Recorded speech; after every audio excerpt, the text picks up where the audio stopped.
Today, I want to talk about defending triple option from a Flexbone and then looking at some of the similar keys and reads and how you can move that even into defending the modern spread RPO game. So, right here, we have the standard kind of mid pistol kind of Flexbone look with the standard veer play drawn up. So, talk about how we kind of get our alignments and where our keys come from. So we are a four down team. However, when we play flexbone teams, we like to maintain a three-man front. We feel like it gives us an advantage with some of our reads. It keeps things simple, and we're balanced across the front seven.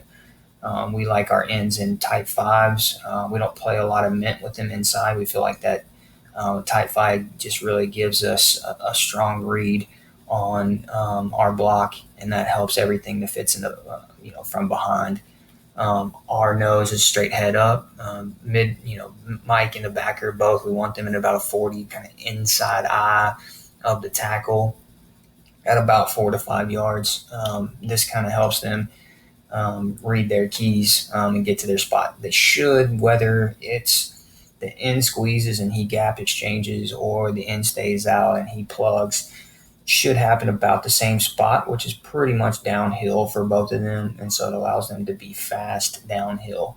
Our outside backers, we want them 2x2, 3x3 off of their slot to their side, and they're keying that slot. In the back end, our corners, we want them 5 to 6 outside leverage, and then obviously they're keying their wide receivers to their side. Safeties, we want them 8 yards, pretty much flat foot, keying their slot to their side. So we kind of base out of a zero look, even though we are predominantly a too high two team. And then so everything's going to start with this first motion right here by the slot. So what we should see is some movement from our safeties pre-snap. Again, keying our slots. Anytime we get motion away, we're going to slide to the middle. We're not going to gain ground. We're not going to lose ground. We're going to slide to the middle and yell, push, push, push. He should now push down, work towards the Sam, and look to fill this alley quickly. His eyes, as he pushes, slides across, should then go to his front side slot for any type of hot route that may come from it, kind of frees him up to get him in the run fits right away. Next thing we talk about is where all the fits began, because really the question is who takes dive, who takes quarterback, and who takes pitch. It can happen a million different ways, but let me show you how we basically teach our kids and then some of the things that can happen that can change up some of the fits. For us, everything starts with the D end, his key in the outside offensive tackle. He's going to step and stab to via the neck. He's either going to get a base or a down. Right here, typical veer play, he should get it down. So he's going to punch the hip right away and protect this scraping mic. If we don't get hands on him, it kind of mucks him up a little bit. So we like to get a good shove on the hip. We get down the heel line, and we're taking dive right now. We don't ask him to stay square. I mean, we want to punch the hip, and we're hauling butt right here. Whether we're spilling power or we're taking the dive, it should happen about the same spot. And again, we try to keep those keys consistent for our ends. So that's pretty much where we get the work from our ends on most triple option teams. Looking at the back behind him, anytime we get flow to his side, he's going to work off his same side, the end. So with him down, he's inside. So now I can gap exchange and take the quarterback. If for some reason we get a base and stays outside, again, flows my way, I'm reading my D end, I'm going to plug and take dive. He's going to take quarterback. But for the most part, we should see a good dive spill right here, a good gap exchange here, take that. And now we look at front side, outside backer to see kind of how he plays his block and then gets the pitch. A couple different blocks you can get from this slot. You can get the standard base or you can get the arc. Right here, he's going to get a standard base, so he's going to press the outside shoulder, get butt to butt, and then get on the hip of the pitch right away. And then obviously safety's going to flow and kind of fit off this, kind of run this alley. You could also get some type of arc block release, or you could get, a crack and across here. But for the most part, we tell our outside backers, if you do get some type of arc release, we're not going to try and fight outside here. He's already won, so let's stay inside. Get on the hip now, and let's like that backside safety who's kind of buzzing down, fix that fit on the backside. For our corners, we ask them to maintain that outside leverage, just like with our Sams, press outside shoulder when get butt to butt, get on the hip now. We tell him he can't come inside. If for some reason he does slide inside, 16, 17-year-old kids tend to do that. We tell him you got to win now because we're out leveraged here, and it's going to be a long time until this backside safety can fix it, or even worse, this weak side safety can get over there. So if he's going to win now, he better make the tackle, because if not, we're in trouble.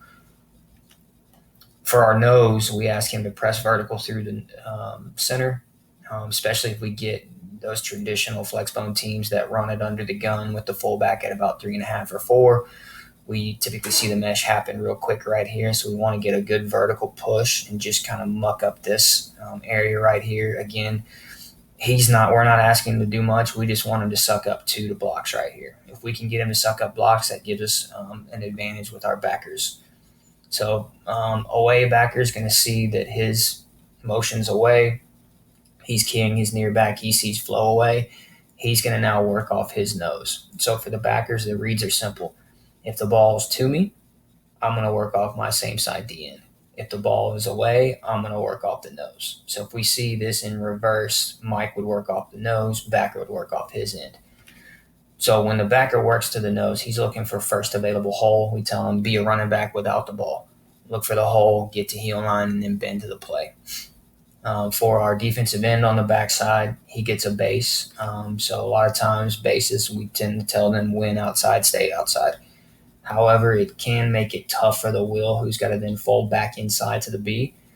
So a lot of times we'll tell our kids, hey, if you get motion away from the slot and you can hear that bump call, that push call, come underneath on that base, and then that allows the will to be a little bit slower to the party, but keeps him outside. Kind of play some games with him a little bit. For our backside corner, he's keying his wide receiver. If he sees some type of motion away, he's going to stay on the hip, and then his job becomes 0-yard line in case of emergency. If the ball does get outside of our out leveraged by the ball, we can have this kind of emergency plan on the backside, kind of a team pursuit type drill. So some things that we can do to change this up a little bit.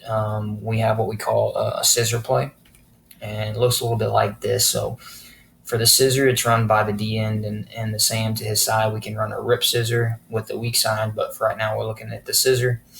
Again, we get the motion. He's going to slowly creep in, and he's going to crash the mesh now. So he now becomes the inside mesh taker, just kind of changes up who's getting the dive. The end now steps inside, stabs, gives the Mike some time to clear, and then gets to the quarterback a lot. We don't like this unless we really have a good athletic DN here to maintain that leverage on the quarterback. But if you do have that kid here, this can be a great way to change up the blocking on them and not be static in how we read it every time. And then Mike's got to scrape hard because we've obviously got inside covered, we've got outside covered, so we need to get out and get on this pitch right away.